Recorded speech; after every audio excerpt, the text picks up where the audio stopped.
అండి, ఇవాళ మరొక రెసిపీతో మీ ముందుకు వచ్చేసాను. కాకపోతే చూసే ముందు ఒక లైక్ చేసేయండి. అయితే ఏంటంటే ఫిష్ ఫ్రై, ఇది వచ్చేసి అపోలో ఫిష్ ఫ్రై. దీని మ్యారినేషన్ ప్రాసెస్ అయితే నేను చూపించబోతున్నాను. ఫిష్ మొన్న కర్రీ చేసి చూపించాను కదా, ఇంక ఇది వచ్చేసి ఫ్రై అన్నమాట.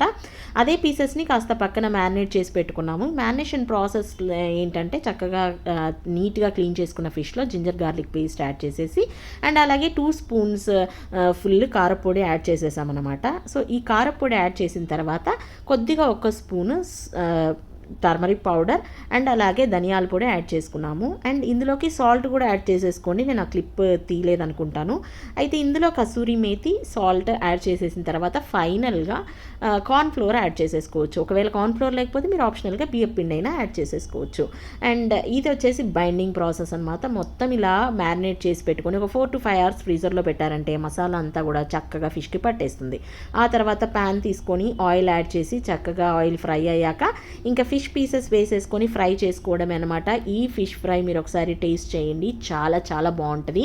అండ్ ఇలా మిరపకాయలు నంచుకొని తినడం మీకు ఎంతమందికి ఇష్టం? నాకు ఈవెన్ చికెన్ పకోడాలో కానీ ఇలా ఫ్రైస్లో కానీ మిరపకాయలు ఇలా ఉండడం నాకు చాలా ఇష్టం అనమాట. నేను ఎక్కువగా యాడ్ చేసుకుంటాను.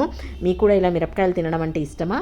అండ్ ఈ ఫిష్ ఫ్రై మనము రైస్లో జస్ట్ అలా ఒక పచ్చడి ఉన్నా లేకపోతే కొద్దిగా రసం ఉన్నా సరే ఆఫ్టర్నూన్ టైమ్స్ ఫుల్గా మన మీల్ అయితే కంప్లీట్ చేయొచ్చు. మీరు ఇవాళ ఏం చేసుకున్నారు కామెంట్ సెక్షన్లో కామెంట్ చేయండి. అండ్ ఈ వీడియో మీకు నచ్చితే please like, share and subscribe.